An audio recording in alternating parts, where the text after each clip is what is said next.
It is a pleasure for me to welcome you to Lewis University. My name is Dave Livingston, and I'm the president here at Lewis. And I just wanted to take a couple minutes, certainly to thank Scott and his family for coming back home to our area from DC and joining us today. What we celebrate today is complicated, and certainly Scott is going to share that with us. All of us, certainly in the university setting, are well aware of how complicated racism is in the United States. We have made some strides, but we have a very, very long way to go. And in some ways, it's more complicated now than it has been, I think, in several decades because of the divisions that we face in our society and the ability that we have now shown to really lower the rhetoric in our country and create a situation where many of us are incredibly uncomfortable with where leadership stands in terms of just the willingness to engage in healthy conversations. At universities like Lewis, we have a firm commitment to social justice. Catholic social teaching and the Catholic intellectual tradition draw us to have a respect for all human beings and to demand that charity is not enough, but that justice is required. And the law is one of those places where we constantly refine our understandings of justice. It's the place where we do that. And so to have an attorney of Scott Bolden's stature to join us and engage in a conversation about race and law is a privilege. And especially for our students, certainly we are grateful to those of you who are guests to Lewis University today. But for our students, you will leave Lewis University and become citizens, and you will have to make decisions about voting, and you will have to make decisions about leadership, and you will become leaders. And I think you will see today in Attorney Bolden's remarks someone who has taken leadership and pushed the American agenda forward towards greater justice. And so we are incredibly grateful to have him.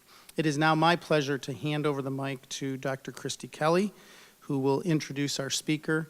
And I just want to say thank you to Christy for her work in setting this up, and to several of you behind the scenes, both in our advancement office, conferences and events, members of our Board of Trustees who have made today possible. So I'm incredibly grateful for all the work that goes on behind the scenes. Dr. Kelly?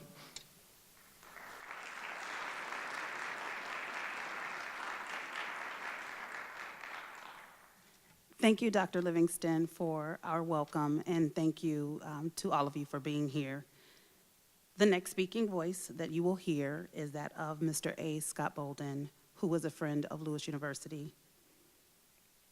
Scott is the managing partner at the Washington, D.C. office of Reed Smith, LLP. As a prominent trial and white-collar defense lawyer to whom companies and individuals turn for representation in their most significant concerns, Scott has handled some of the most high-profile matters in and out of the nation's capital.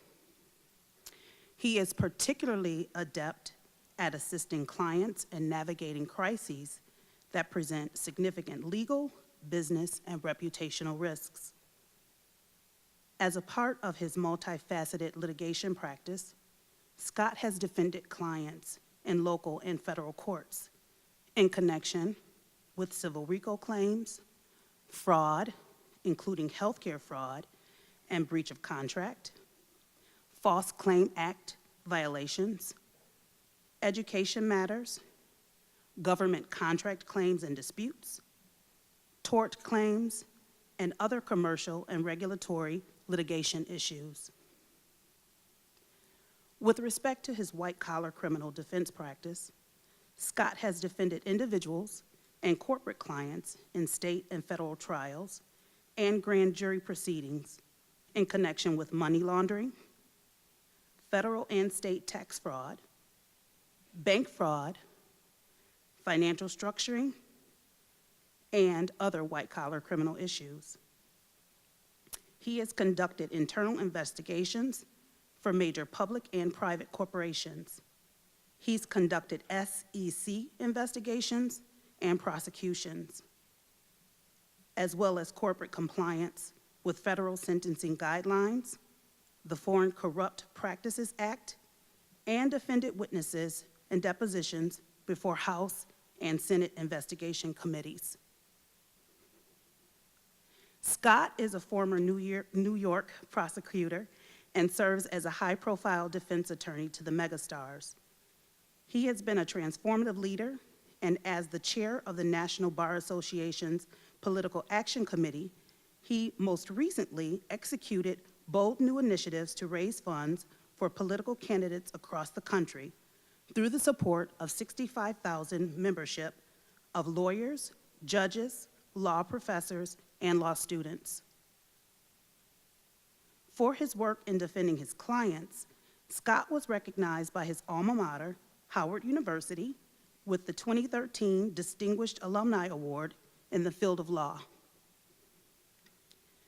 He is also a former recipient of the Washington Business Journal's top lawyer in the white-collar crime category, where he has been declared a super lawyer and a go-to lawyer for individuals and corporations with issues against and before the federal and local governments.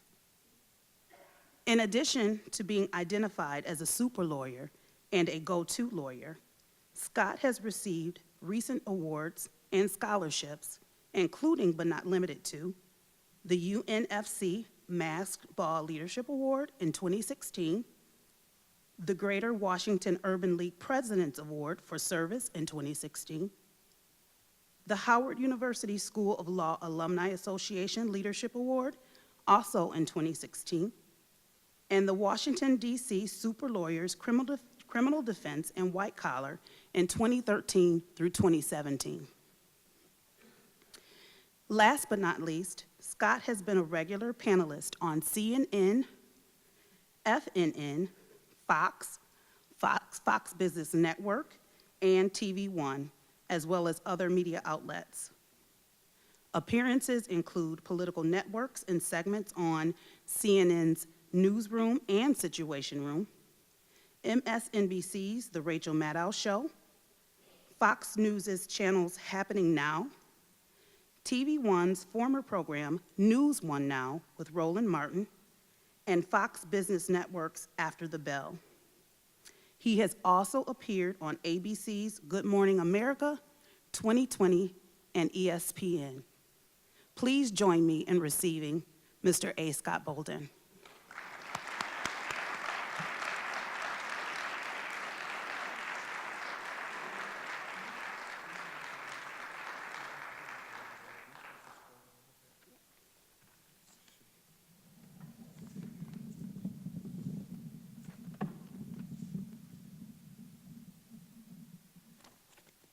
Good afternoon.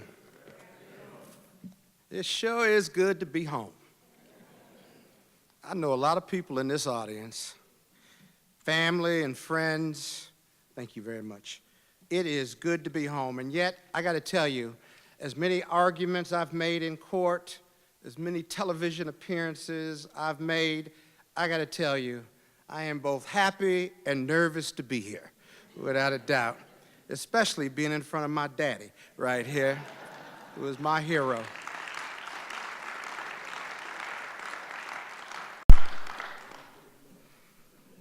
What'd you say? All right now. Let me just say this. Let me thank Lewis University for having the courage and the desire, not only for Black History Month, but for every month, celebrating social justice, diversity, and really moving the intellectual thought on race, racism, and the law forward. I want to thank Dr. Livingston, who has provided tremendous leadership to this university and to the community. My good friend, Michael Parker. Where's Michael? I see him right there. Michael, who was always a giant compared to me when I was 8 years old, and he's still a giant, if you will, since I'm 5'6", 5'7". we've both grown out, but not up before. Michael, that was a love tap. It's okay. It's okay. Dr. Christy Kelly, who you just heard from, whose family I grew up with on South Joliet Street, students, faculty, and really the entire Lewis University community. I also want to thank the Multicultural Student Services. Is anybody here from that organization? All right, thank you very much, without a doubt. Next, I want to recognize my family. Erica Martin, my wife, is here. Where you at? There she is. She is my heart and my heartbeat, who allows me to practice law with passion and shares me and my time with not only my law partners, but my clients and the public, while managing and massaging my ego all at the same time.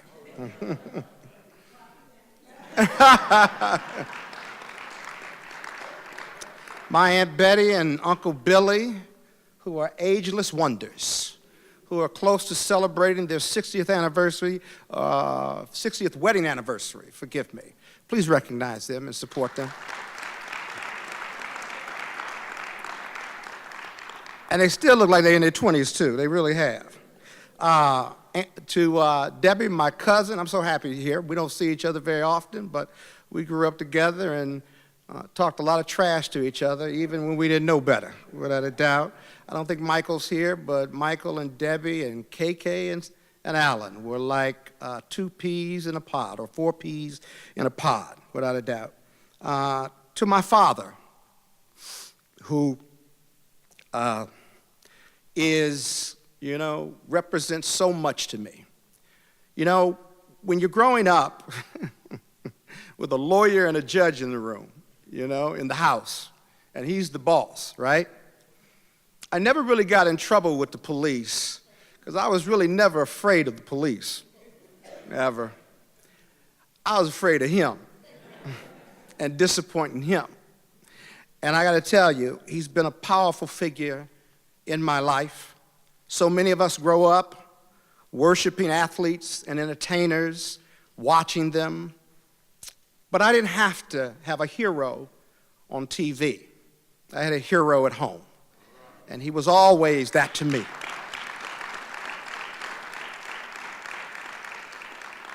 The first time I stepped in the courtroom with my father and watched his booming voice and his eloquence, he and I were the only people of color in that Will County courtroom. And the respect that others gave him that did not look like him was even more powerful in the 70s and 80s. There were really no role models. For a long time, he was the only African-American lawyer in Will County, and we certainly knew that. But I certainly respected him for that, and I knew that after I watched him, that there was nothing else I was going to do but to be just like him. Years later, my father would tell me that he wanted me to be better than him. And I certainly try to mimic his strength, his discipline, his manhood and fatherhood, his character and his courage and his integrity and his ability to overcome. So many of us want to be proud or want our parents to be proud of us. I certainly hope that he and my mother, I certainly hope I've made them proud in this journey of life of mine. I think he is proud of me. And to my mother, who is here in spirit, please help me get through this part of my speech. Such a force of nature. She taught and was one of the first black administrators at Lewis University. She fought this administration and fought for her students. She was she was the image, if you will, of being unbought and unbossed. There's an endowed scholarship in her name that I and my brothers and sisters have contributed to. And right now, she would be tickled pink at this gathering of all you good folks. That the scholarship that you all have gathered, that there's a scholarship in her name, that close to 25 years later, I must tell you, after God called her name, I still miss her.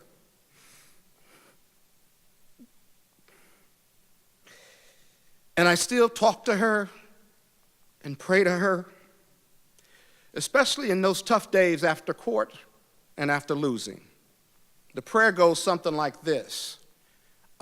Were you in there with me? Did you see what was happening? Or were you busy with my brother and sister? I needed you here. What's up? Because no lawyer wants to lose. If my father showed me how to be a man in this tough world, my mother narrated that journey every day. I never struggled with the question of race in my life. I just never understood why others did.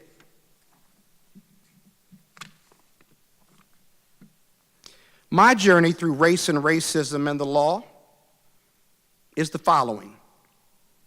I was born into the race game. My parents were civil rights activists. My dad was the head of NAACP. He was one of the thousands of local heroes in the civil rights movement that were unsung. He wasn't on TV. He wasn't famous. His last name wasn't King or Malcolm X, but he was a foot soldier for each of them. I grew up watching him lead here in Joliet. I grew up watching him represent on the criminal defense side and civil rights side those of the least, the lost, and the left out. I grew up watching him and my mother, partners in crime, desegregating public facilities, and fighting for justice. I grew up marching before I could walk. As long as there was a piece of watermelon nearby in my mouth, I would be on the front line with them. My mother was a protector of sorts. She was his partner for sure. But I remember in 1968, when Martin Luther King died, the riots in the streets of Joliet, Illinois, that the government lifted the swing bridges to prevent and separate the East from the West. And at home, we were with my mother. We were under attack. I remember her calling the FBI and informing them, or reminding them, that if any harm came to my father while he was in the streets with the ministers and the students who were rebelling and burning down Joliet, Illinois, that they would have hell to pay. And she repeated it over and over again. And they sent agents to the house. We never saw them, but they assured us that they were there. And I also remember us gathering in the den or the basement. She went to find my daddy's .38. She put it on her lap. And me and my brother and sister, who were very young, she cradled us in her bosom. And we just waited. Just waited for my father to come home, hoping and praying that that would be the case. Certainly he came home, and certainly things got better for Joliet and all African Americans in this country. But this was my early education on the question of race. I would go to Providence High School, and the N-word would be used against me on a regular basis. Did I fight? Did I scream? Did I yell? Did I run home and tell my father and mother? That was never the answer. And I would figure out ways to manage school while graduating with honors and forcing people that didn't look like me to stop using that word. At Morehouse, and only Morehouse, a famous all-black male institution, was my legacy and my heart. And though it was an all-black university and college, I went to school with people that looked, sound, and felt like me. And outside of Atlanta, racism would persist. I once got stopped driving someone else's car with some buddies on our way back to Atlanta, and there was a roach, if you will. That's an old term. Marijuana wasn't legal then, but it was a roach, and it was in the ashtray. And I remember the police officer stopping us and letting us go, but the condition for letting us go was that I had to eat this roach. On one hand, it wasn't a tough decision because he promised to let us go. And by the way, we had not been smoking that marijuana. And so, of the four of us, I stood up and said, I'll eat it, for fear that there would be some argument or the officer would change his mind. I ate that roach, and he let us go. I never understood why the cop had to make me eat that roach, but the worst is I may have had to spend the night in jail. I was determined to go to law school even before Morehouse, but that motivated me ever more. At Howard's Law School, I had my daddy's training with me, because you're always learning from my father, especially if you grew up in his household. And I learned from other great lawyers like Luke C. Moore, Julian Dugas, William Bryant, Wiley Branton, legendary lawyers who just happened to be black. Go look them up. Their story is our legacy. I always told myself when I started practicing law that I owed them and my father a debt of excellence. And that debt of excellence would motivate me to be excellent every day. But my old friend and enemy and racism continued. It was always present in my life. I'm the most successful diverse partner in the history of Reed Smith. They've been around 150 years. I made partner in 4 years. I've raised millions of dollars in legal fees for them. As I said, I've sat on the international committee worldwide of this $2 billion organization, and I served as managing partner as I do currently right now. But never before, racism was still either my good enemy or my good buddy. In Washington, when I first got there, I was in front of a Club 2K9 and almost arrested simply for not obeying a police order that made no sense. In 3 of my homes, when the alarm has gone off, in very Tony neighborhoods, the police have come. I've answered the door in my pajamas on 3 separate occasions, and the police have asked me for ID. I looked at my pajamas and said, can I go back in and get my ID? No. I said, I called you. The alarm went off. We corrected it. Here's the code. Is there anything else? Before I was thrown on the ground, put in handcuffs, and asked again, where's your ID? I said, now how are we going to do this? I don't sleep with my ID. Why would I say that? It became a much longer night. I had a First Amendment right to say that, but I probably shouldn't have said that. Eventually, my wife would bring my ID down, and on 2 of those 3 occasions, or all 3 of those occasions, if you will, but it simply made no sense to me. I can't say that the police officers were racist in all of those instances. I'd like not to think that. I'd like to think it was their training, if you will. But I know that a black family in an all-white neighborhood conjures up a lot of bad thoughts and poor practices and poor training. With the police, it's not like some other profession. There are a couple of bad apples. You always hear that, right? It is a profession that cannot stand bad apples. When you have a badge, when you have the gun, and you have the authority of law. Despite all my successes as a lawyer, I have a lot of FBI agents and police officers who are friends of mine. Some have helped me seek justice for my clients appropriately. How is it that a black man in America like me has the same story with the police? How is it? I'm not selling drugs in Southeast Washington.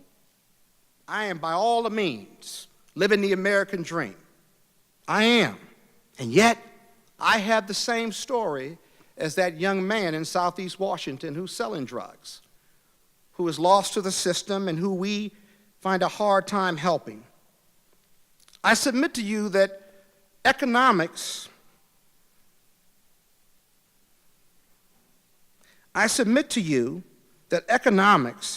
is what separates me from him, but race is what binds me. Economics may separate us, but our race ties those binds.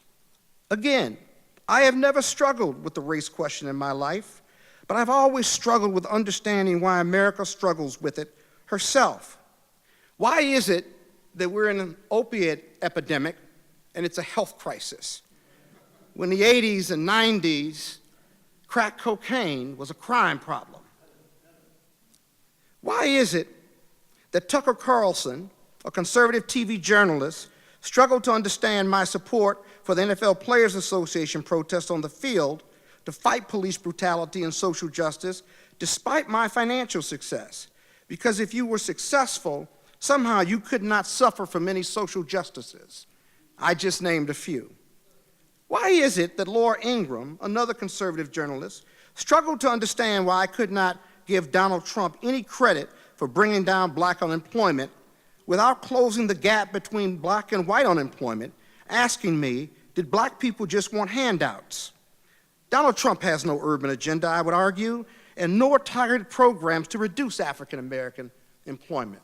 Why would I give him that credit? Why did Donald Trump call Haiti and sub-Saharan African countries S-hole countries? His ancestors were from developing northern white European developing countries, and we brought them here in our huddled masses. And 50% of those were coming to America from these S-hole countries. 50% of them are college educated. Why does Donald Trump struggle to differentiate between white neo-Nazis and white journalists and those fighting against them in Charlottesville, Alabama, and making us feel that somehow their hate speech is tolerable? Hate speech ain't never been free speech for people of color. What? You can't differentiate before that? And why did white police officers, for whatever reason, kill Freddie Gray, Michael Brown, Walter Scott, Tamir Rice, Philander Castile, and even Tony Person in Joliet, Illinois, 40 plus years ago? You better look Tony Person up. That was a long time ago. Or talk to my father, or Tony Ray out here in the audience, of what that meant to this community. Why are the police, or why do they seem so afraid of people of color in our communities of color? It is a profession, as I've said, that cannot afford bad apples. And why are the working class white Americans so angry about America? Why? And about Barack Obama, and about us being here in America at all. The last 8 years was the result of the Bush economy and the Obama recovery. And the browning of America is upon us. And no wall, no race-based immigration policies will stop that growing diversity or the power of it in this beloved but imperfect country of ours. And why do so many Americans seem to tolerate the chaos and nonsense coming out of the White House and the Senate? It seems too easy to lump them all as deplorables in a basket and label them racist. Clearly, I don't believe that Trump supporters are all racist, but they certainly had no problem electing one. What has happened to my beloved imperfect country? I submit to you in closing, there are two Americas, and always have been. One black, one white, one rich, one poor. Polling tells us, if you ask white Americans, what are the top 10 issues that affect them on a daily basis, and whether race and racism is in their top 5, they would say no. It may not make their lower 5, because they don't experience it. They don't live it. If you were to ask African Americans where race is on their list of daily concerns, it would be number 1, or at least in the top 5, because we can't hide who we are. We can't hide what we do. We can't pass, like my mother did, often in trips from Mississippi to Joliet. It's upon us, and we feel it, and it manifests itself in our daily life.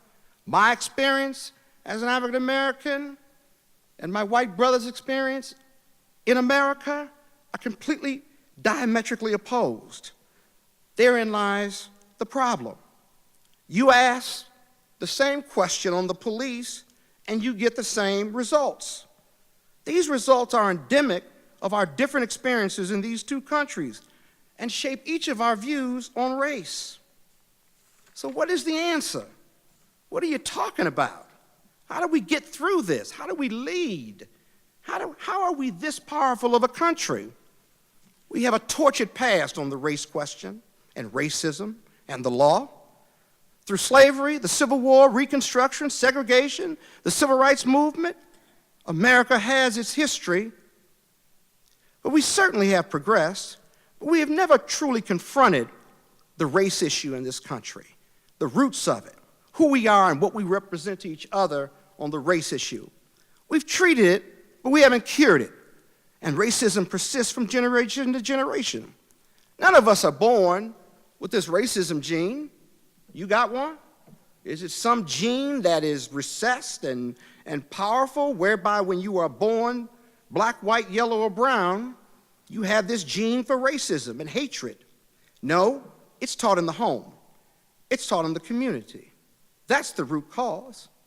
I must tell you, as activists and powerful as my mother and father were, they never taught us to hate. We couldn't say anything wrong or bad about a white person simply because they were white. You may have other reasons, but it couldn't be that. Because my father would preach to us that we were being no better than those who we were fighting against. And that was important integrity to that fight and for a purpose. And the Civil Rights Movement was about black people and brown people and white people and yellow people fighting together. We didn't succeed simply because we were black. We succeeded because we had a rainbow coalition, very diverse coalition, understanding and pushing forward for a better America. And so, why are we so afraid to discuss it? Why, when black people start talking at the water cooler, they lower their voices when they talk about black issues or civil rights issues? Why are white people so afraid to talk about it? Because they've progressed. It may be a tortured history, a killing history, an offensive history, but why not talk about it if we've made the progress that they so want to embrace? They must be forced to confront it. We must be forced to confront it and its manifestations. As I said, we have not cured it, we have simply addressed it. And it's up to each of us to change that dialogue, to force that dialogue. I call it a national race reconciliation discussion, similar to South Africa and Mandela when he was elected president. They have a tortured history, perhaps worse, of apartheid. We have to create a safe space to begin the very difficult and painful discussions on the history of race and racism and its impact on all of us. We have to be comfortable about it. If you're a racist, you got a place at the table. If you're a black member of Black Lives Matter, you got a place at the table. If you're a black, white, yellow, brown, you get a place at the table. And we've got to make it comfortable for all of us. We can cure, or rather educate, the ignorant. We can understand our histories, cultures, to appreciate our differences and why we feel the way we feel, and to change, most importantly, to break down barriers and to keep us apart, and even, for some, to even love one another. It begins with a dialogue and being comfortable talking about it. This has to come from the federal government and a national discussion on this. There must be a place at the table for all of us, as I've said, and to break down those barriers. This is tough stuff. This is tough stuff. Not easy by any means, but quite necessary. We may not get there, but we have to try. America's success depends on it. Our survival depends on it. Are you ready? Let's try. Just try. Thank you.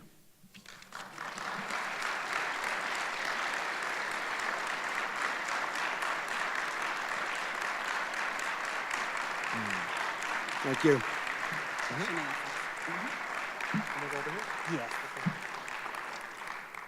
Thank you, Scott, very much for an intriguing and tough topic. At this time, we are going to transition into our question-answer dialogue session. And so before doing so, I'd like to introduce two of my colleagues who have graciously taken on the task of moderators slash they're going to lead our discussion in terms of questions and answers. So Tammy Thurman, who is an interim co-chair for our Justice Law Public Safety program here at Lewis University. She's also an assistant professor in the undergraduate program. And then Umazia, who is here with us as well. Uma's over here and Tammy's over there. Uma is also an interim co-chair for the program, and she's also the director of paralegal studies here at the institution. So thank you both very much. We're going to open it up by asking if the audience has any questions, and I'm going to move the mic so that Scott has the mic as well. Any takers, any responses at this point? Talking points.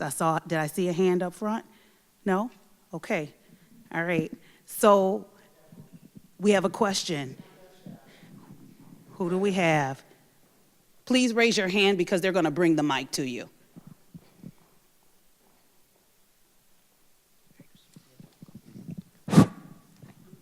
Oh. How you doing, Scott? Alan. Good. Hey, Scott. Alan A. Scott. My question is this: how important do you think economics is in the black community as far as rectifying some of that history and being bold and empowered to move forward? I think it's super important. I forgot to recognize one person, Aunt Lita, my aunt, one of my mother's best friends, and Uncle Orland, who's with us in spirit, without a doubt. I love you. I forgot to recognize you, and great friends and relatives of my family. And Uncle Orland was the first person to teach me how to play golf, or at least to take me golfing at Inwood, if you will. He and my dad played years ago and stuff, but when I got to college, and so love him to death and miss him to death as well. Great musician, awesome musician, without a doubt.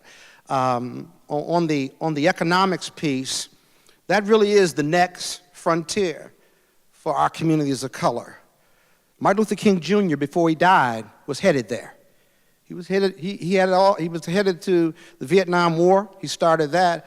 But social justice and economics, he understood that even if we got voting rights and our political rights in store, that we could do nothing without the money, without the power of economics and rotating dollars in our own community, if you will.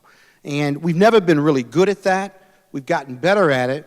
But we are a community of consumers, and we've got to be a community of investors and savers. We don't even inherit wealth in our communities. Very small percentage, right, compared to other communities. We got to change that.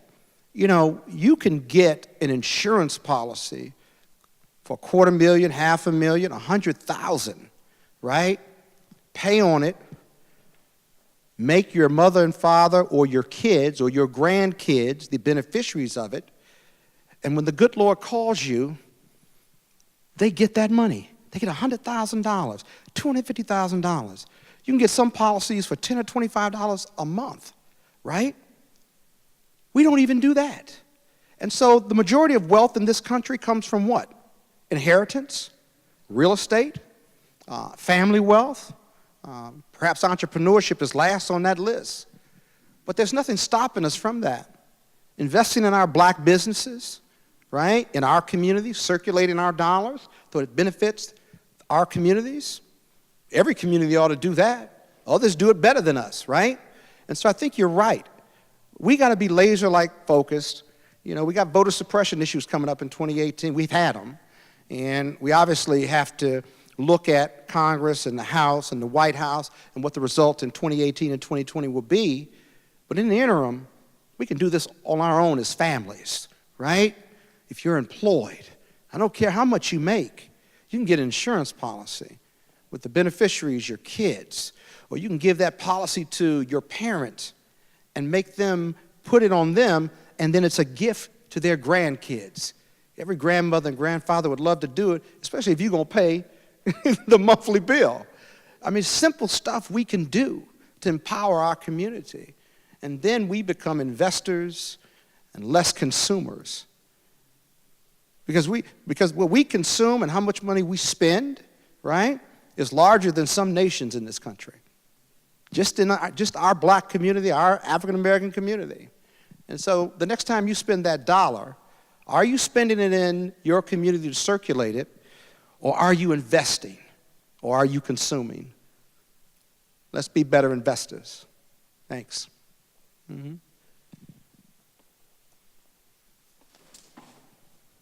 Good afternoon. Good afternoon. Understanding what you just explained to all of us, would you agree that it's also a mindset that we as a black race have absorbed in our lives? So would you agree, or could you go further in how we can erase that negative mindset that we don't deserve what we do and can have? Okay, so let's talk about black people. You want to air some dirty laundry today? All right, let's get to getting, as my grandmother used to say. Okay, so it's not our fault that our mindset is the way it is. Think about our journey in chains. And it may be 250 years ago, but look at our journey through Reconstruction, through segregation, the Klan. I mean, if we were enslaved and then we were freed and you gave us a piece of land and then you took it, what do we have left as a community, unlike any other group of people in this country?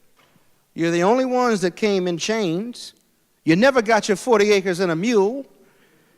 You don't have any history or culture because you came from Ghana and Senegal and Africa, and only a 5 to 10% of us came to the U.S. to pick cotton. The sugar barons of South America, as far as Australia, had more slaves, lots more slaves than in the United States of America. They went to Africa for sugar cane. That was the biggest product around at that time. It wasn't cotton. We figured out cotton, and then we were freed. And we were never really free because we were always terrorized. So no history, no culture, no real sense of family. They took care of that on the plantation. And so we are this group of people kind of lost and looking, not for legitimacy, but for excellence. And every time we've tried to do something about it, we get pushed back and beat back. No other group in this country like that. And yet we get blamed for the ills of this country, entitlements and what have you. You know who the biggest entitlement states are in the country? That is Medicaid, Medicare, food stamps, SNAP, you name it, right? You think the biggest the biggest recipients of those entitlements are people of color? I hope not. By the sheer numbers, it can't be. But you know the biggest red states have the biggest entitlements? Louisiana, Mississippi, Georgia, say it with me. All Southern, all Republican, all red, and leaders in the acceptance of entitlements. So when the Republicans say X, Y, and Z about entitlements, right, to close the budget deficit, they're hurting their own people. So, okay, so that's the landscape, right? So we can't, as a community, all jump on therapy and get in therapy and stuff. But what we certainly can do is understand our history, create and recapture our culture and history, and be committed to our strength. Nothing wrong with that, of wanting to build a better community and being committed to it. Every other group in this country is. Asians, our Jewish brothers and sisters, our African brothers and sisters, they do it well. They come here, and I understand you got racism and bank discrimination and all these other things, right? But in our self-determination, we got to fight through that or get through that, right? That can't be an excuse to success, because your success is more important than that. It's more important. It's 2018. It's more important than that. We will continue to fight racism continue to fight people who have nothing but harm in their minds for us, politically, economically, otherwise. But it's up to us. It really is. It's up to us. You got to take responsibility. We have to take responsibility for ourselves. You know, Malik Mills, that's a rapper, isn't it? That's some rapper? Tell me. I guess we don't have enough young folks in here, but he on probation for 10 years. He's up in Philly, and there's a call celebrity to free him. That somehow he was, you know, he's being done wrong by the criminal justice system. He's being done wrong by not taking responsibility for himself, because he's been arrested 2 or 3 times when you're on probation, and you know what probation means, right? You can't jaywalk. And so I argue often that it's about our personal responsibility. Not everybody who's in jail in the penitentiary, but a lot of folks in the penitentiary, if they wasn't the first time they went there, they got to take personal responsibility, save, invest. And so it's hard, but I think the stronger we get, the more sophisticated we get, and the more we take care of our communities and do business with one another, the better we'll be. And that's not much of an answer, but that really is the answer. It's just got to manifest itself. Thank you. All right.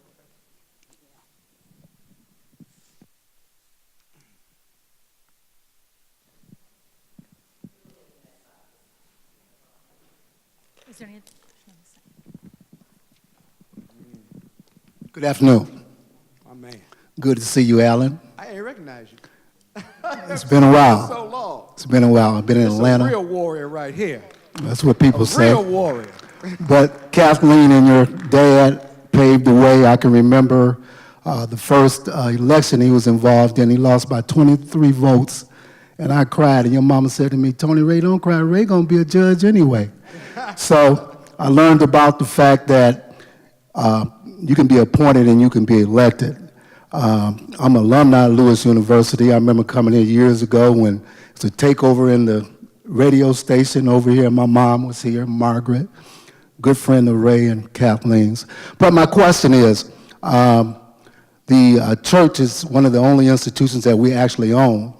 And I think that the church has been very, very silent in terms of this question of race, racism, and the law. And so I'd like to ask, what would be your perspective on involving the black church in this conversation, also involving the black church in the social political movement that involves us all. In fact, that was one of the reasons that Jesus was crucified by the Pharisees, wasn't it? Because of his politics.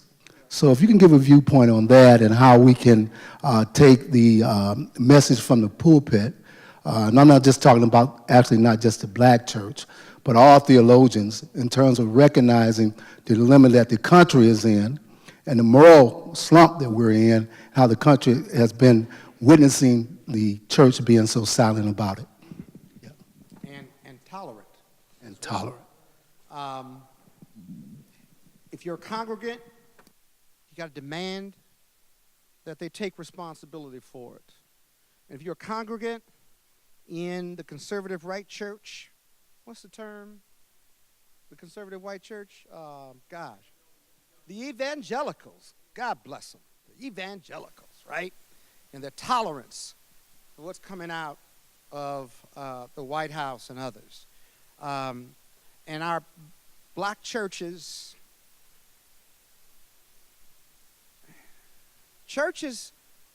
give you great rhetoric, and good ones have great ministries to attack these issues and to lead on these issues.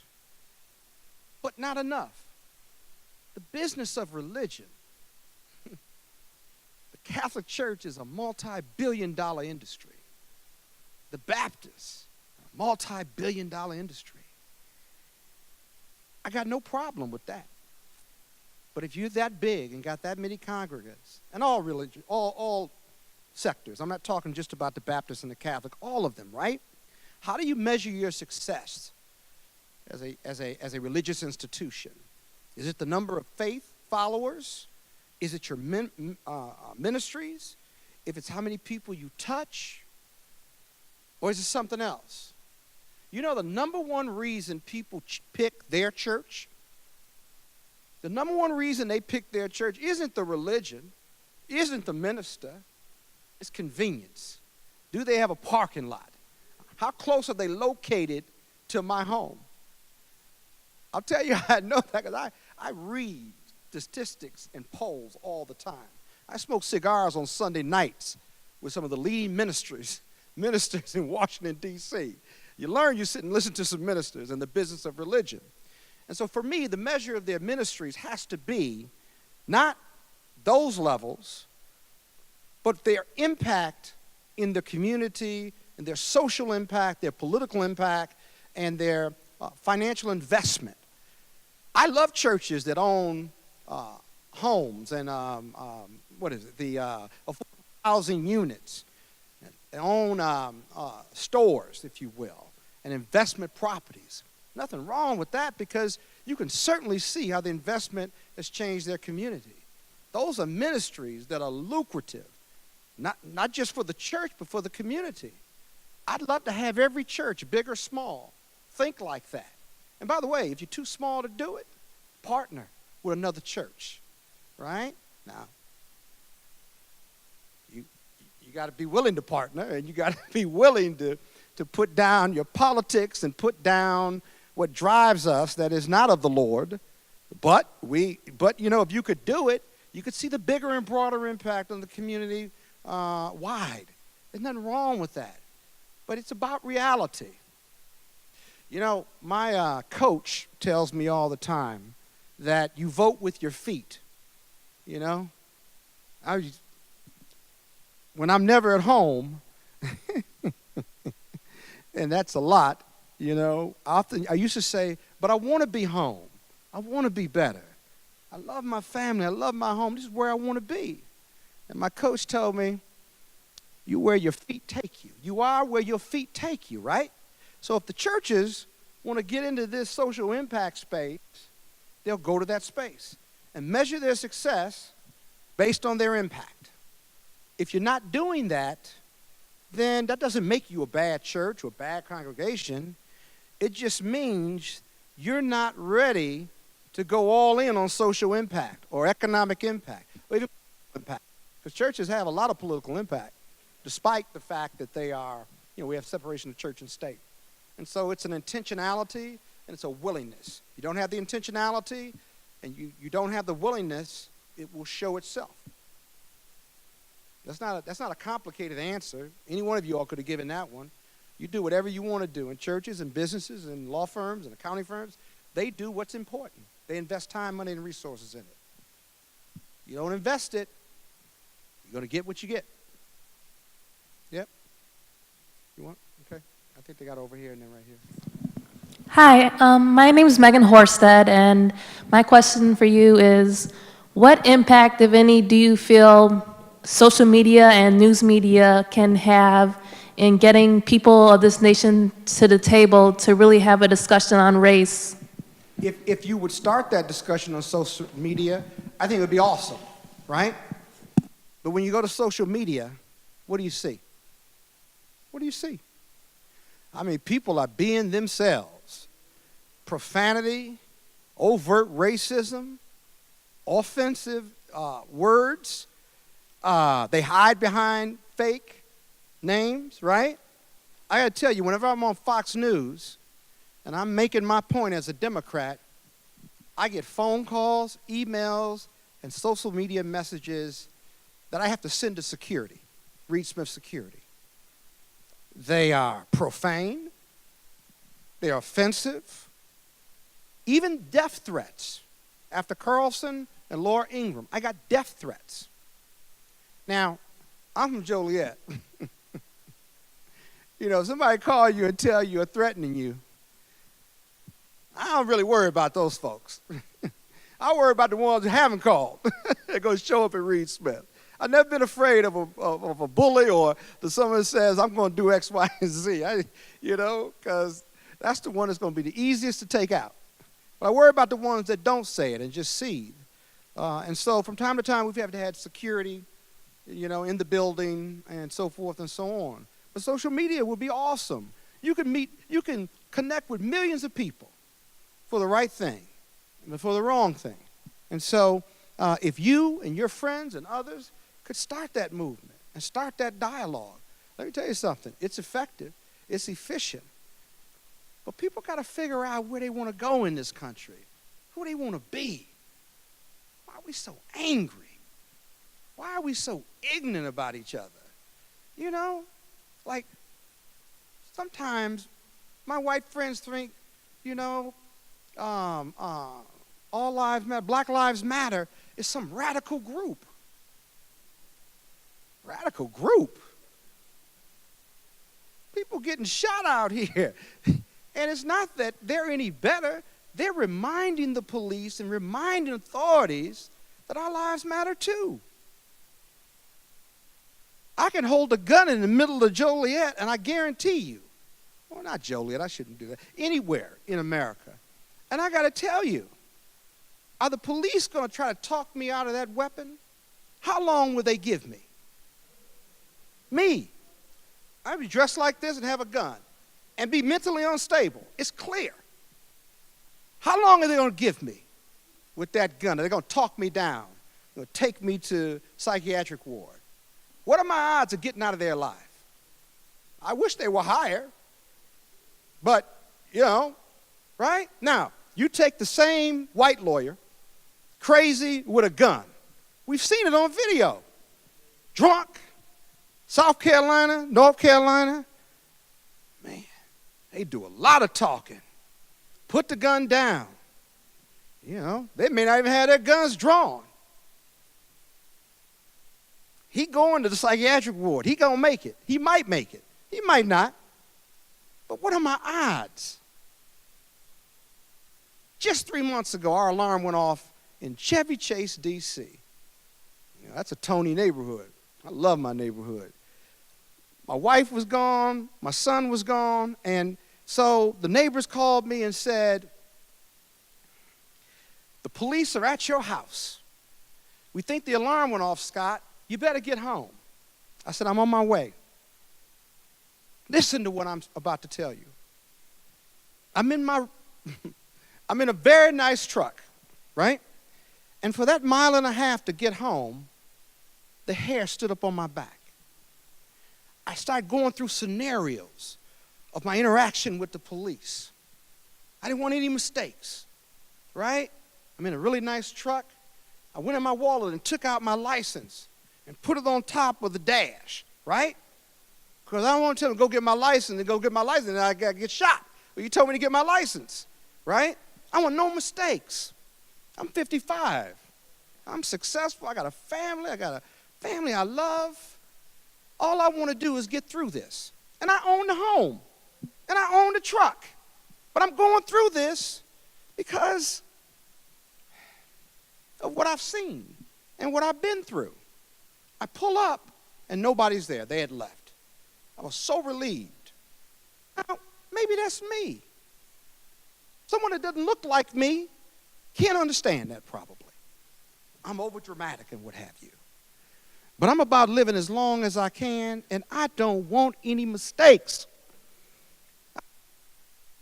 Anybody that call my wife or write a letter to my father and say, we are sorry.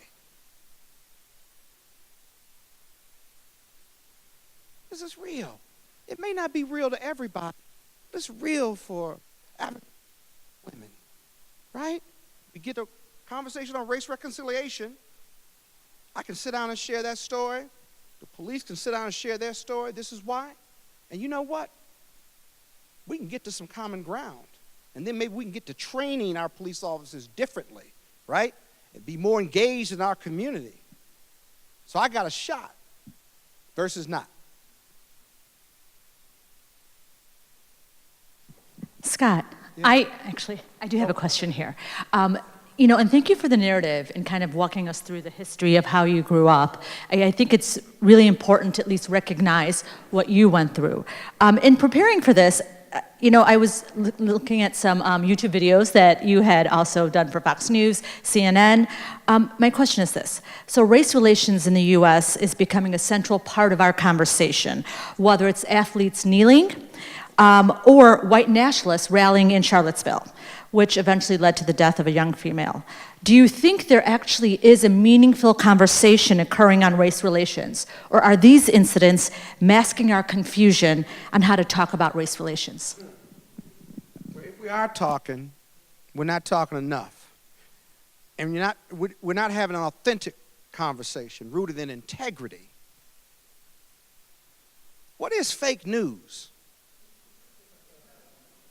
I don't know what fake news is. Where I come from, that's a lie.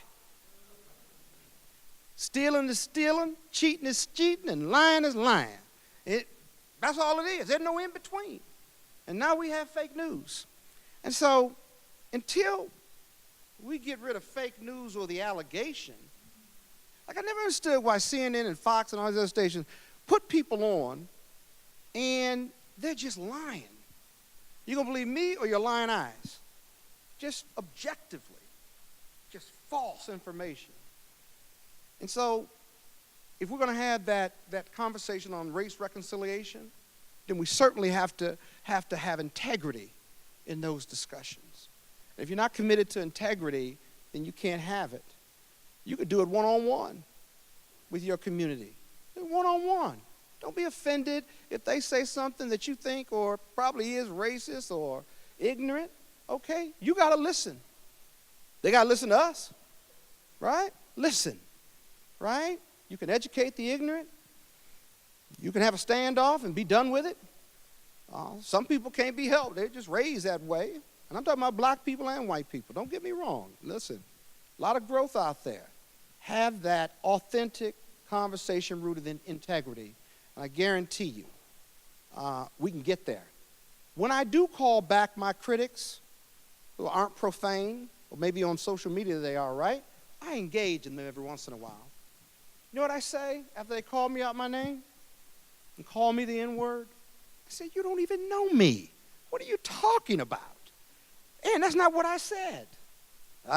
They write back something else. So you love this country more than I do, right? Really? You do? We get to talking. They're military veterans, some of them and stuff. I talk about my father and my uncle who died in the Korean War and stuff. And before you know it, the whole conversation changes in writing. Now, we are going to convince each other to get there, but at least the dialogue is reasonable. You know what I mean? It's not name calling and all that comes along with that. We got to figure out why we're so angry in this country. And till we figure that out, rightfully or wrongfully, we're in for some tough days. Whether it's Joliet or New York or D.C., you know? I have angst about this country. You know, I do. I've never been more uncomfortable in this country in my life. I'm worried about what happens next. I've never been that way. I'm 55 years old. I grew up in a loving family. I had a successful legal career. Why should I be worried about the country and the direction and what's next in North Korea and Russia? And hell, why do I have to be worried about the voting machines when I go vote? I mean, this is like some new stuff. And nothing's being done about it. At least if you believe what I think is pretty reliable information, you know. There's some fear. Somebody in our administration and the leadership of this country is afraid of what's going to be found, right? But democracy demands that it be found, and we're going to move forward. And we got through some tough times in this country. We're going to get through this, right? But we got to stand together, and we got to push together. Because what did Martin Luther King say? I think he said, we will surely forget about our enemies, but we will never forget those who stood in silence during our trials and tribulations. Words to that effect. Got a lot of people standing around, you know, tolerating stuff because of power and the pen, you know.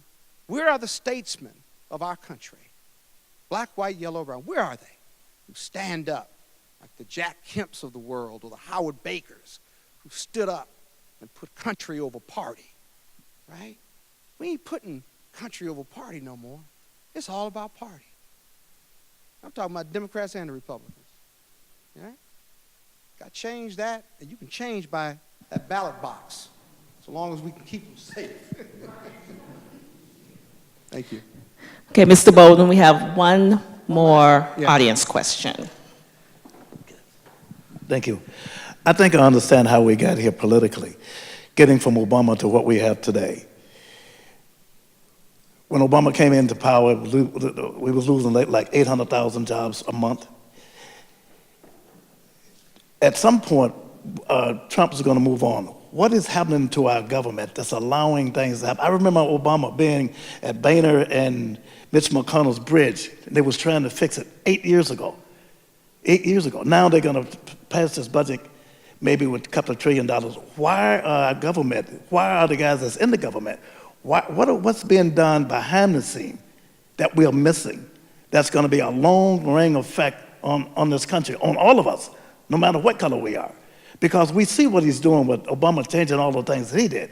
What are we missing? Well, I wish I was behind the scenes. Listen, I don't think you're missing anything. 60% of Americans disagree with the direction of this country. 60%. Tax policy, immigration, DACA, name the big ones, right? Deficit, blowing holes in, the deficit. 60%.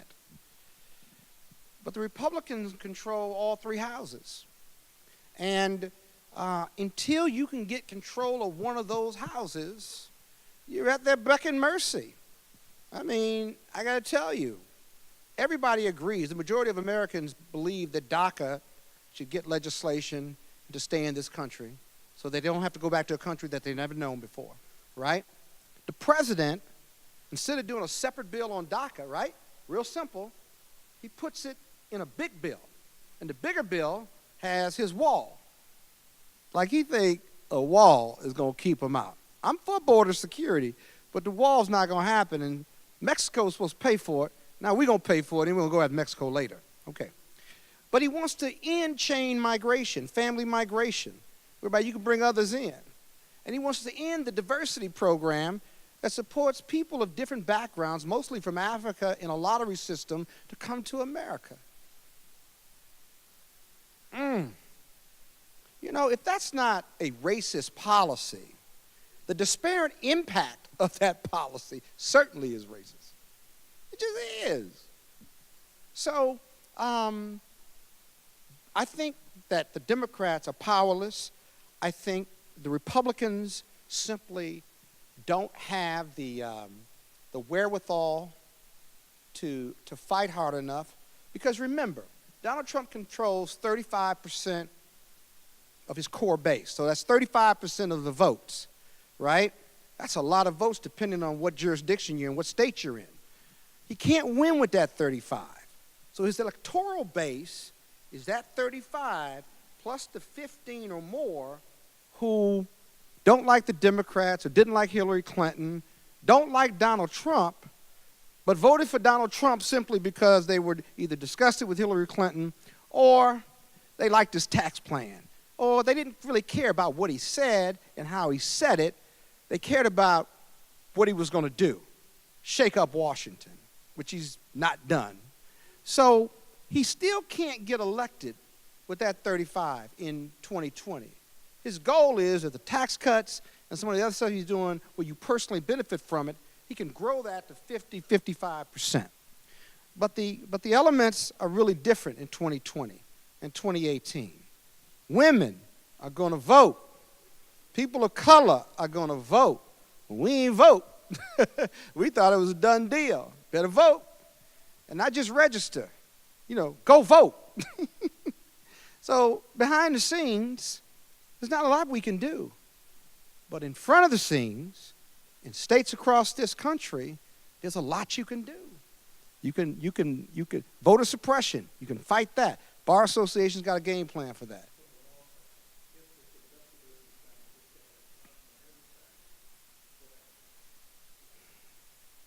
if it's a Republican-controlled House and Senate, unfortunately, either nothing happens or it'll be very close. That's why 2018 to the Democrats is really important. If you can take one or both of those houses back, and I don't like to see anybody get impeached because, in my opinion, it's bad for America, but it may be necessary for America. Okay? So you got to get one of those houses back. I have no confidence the Republicans are going to do anything because he's got the power of the pen. That's what this is all about. They've got the power now, and their policies, as bad as they are, right? And as much as you disagree with them, it's their policies, and they're going to implement it. And this is what you're seeing. Not just unwriting the laws that Barack Obama put forth, but getting rid of regulations, lower taxes in the short term. But that deficit, they've blown a $3 billion hole in that deficit. It's going to come back to roost on us and our kids, okay? And the Republicans were always deficit hawks. Now they're spending money like crazy. They're spending more money than Democrats would spend. There's a lot of money. The infrastructure bill, it doesn't include jobs, job training, entrepreneurship for people of color or poor communities. You might get the Dems to support it, but it's all about the money. It's all about business and corporate America. And so I don't think there's anything that can be done right now other than the press exposes it. You got to vote, got to register, got to vote, and you got to change things, local, state, and national level. And if you don't vote, then you don't care. All Okay, right. Mr. Bolden, the last question for the presentation. And I think it's a question that poses interesting questions about race in our culture, and particularly about black imagery. Are you going to go see Black Panther? That's your question? I hear it's an awesome movie, and yes, and I encourage everyone to go see it and to take your kids. Chadwick is an outstanding actor. And you know, my hope for this country is that our kids do better than we do. And their kids on this race question. My twin daughters are 23. They got as many black friends as white friends. They do. Their white friends listen to hip hop and rap more than they do, right?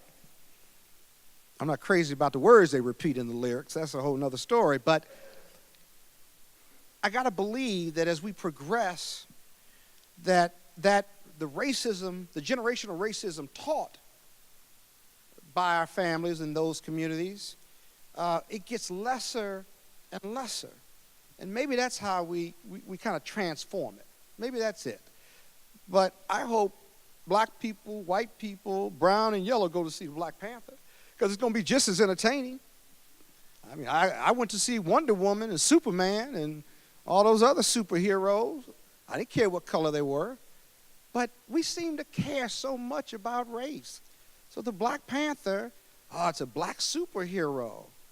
We have other black superheroes, you know, not the lead, if you will. So I hope we bust records and everybody gets paid on it. And you know what?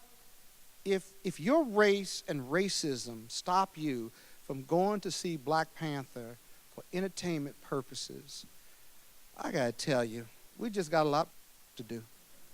Because you're missing a great movie, you know? You know, what was the movie with the women, the African-American women? What is it? Hidden Figures. You know the one thing I took from that movie, and maybe you all didn't, it was a great movie, is how expensive and what an annoyance and how unproductive racial segregation was in the 60s and 50s. It was unproductive. It was unnecessary. It was inconvenient. These women were working on rockets to the moon, and they couldn't get their work done because they had to go across the campus just to use the bathroom. How dumb is that? It's just dumb. And you could apply it to any other industry. So you got black bathroom, white bathroom. Got white water, black water. What germs do I have that white people don't have? Tell me. I'll go see a doctor. Tell me. Tell me how my heart is different than my white brothers. Right?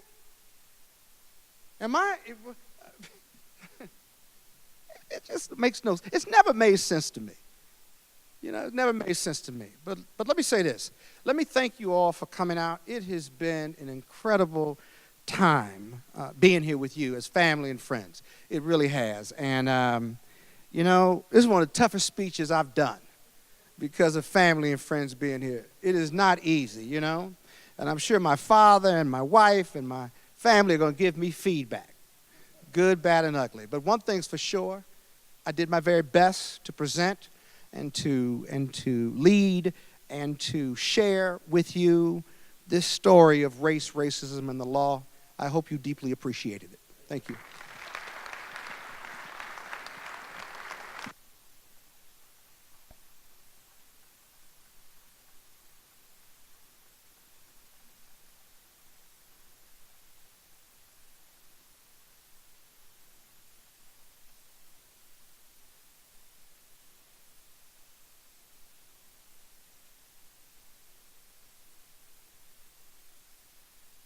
Before you depart, I'd like to just give out a couple thank yous.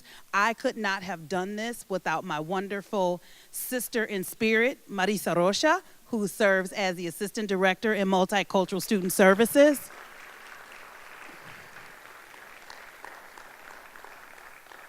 I'd like to thank also the Lewis University Police Department, who, when I thought about this topic, I was like, Jim, how do you feel? And he was like, come on, Christy, it's good. So I just want to recognize the department for agreeing to have, to have this type of a discussion on campus.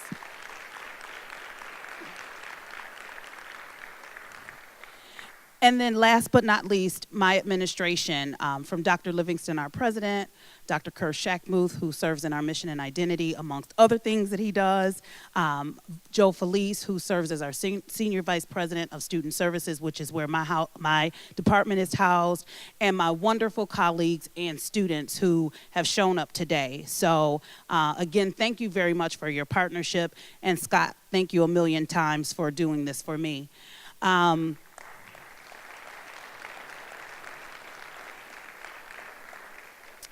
At this time, I'd like to call up Michael Parker, who is a member of the Lewis University Board of Trustees. He has served as a member of the Board of Trustees from 2003 until 2015, and he's back with us as of 2017, who'll give us our closing remarks.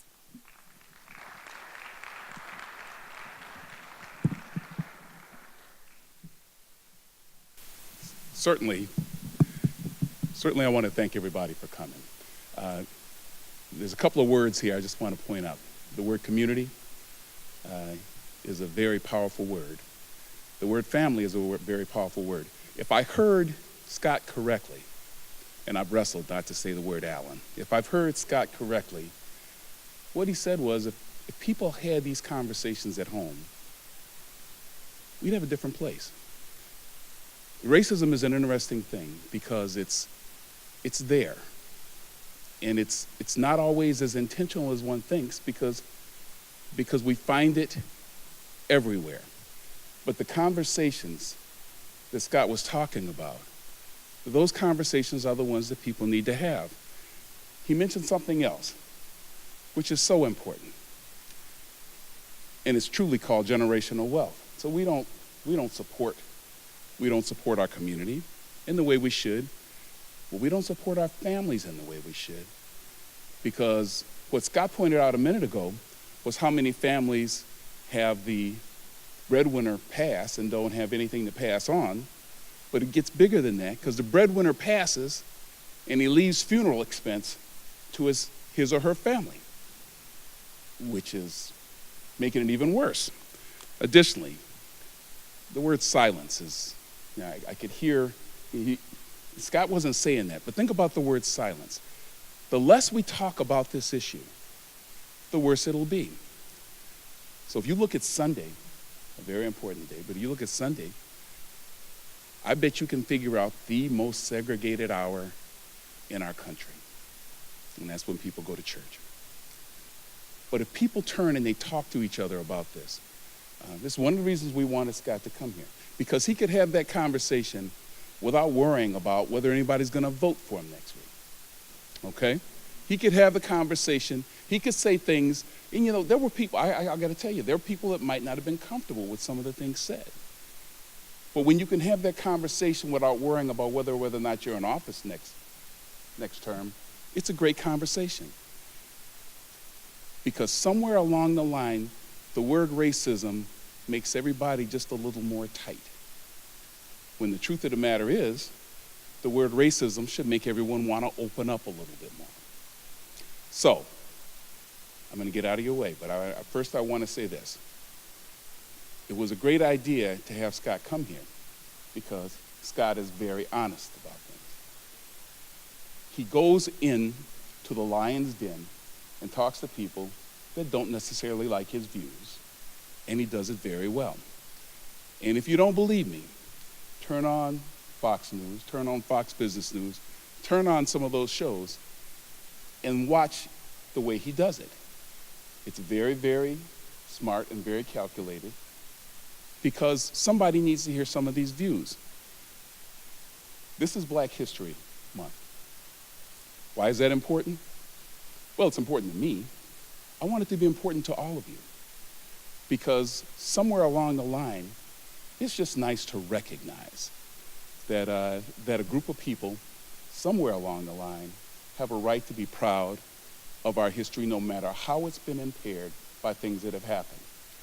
So I say, first of all, I want to hear applause for my friend, Scott, because he came here.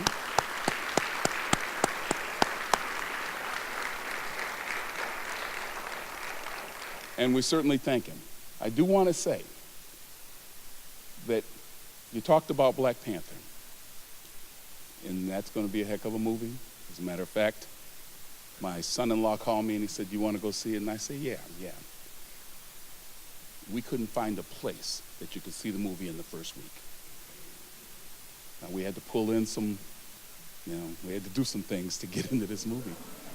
There has been no movie that's been pre-sold. Now, I'm not trying to sell the movie, but I'm going to say this to you. Do some things you haven't done. Sit with people you haven't sat with. But when we talk about superheroes, I do want to point out one more time, having grown up in Joliet, that Raymond Bolden was one of my superheroes. He was so super that he got me out of my first marriage and he married me the second time I got married.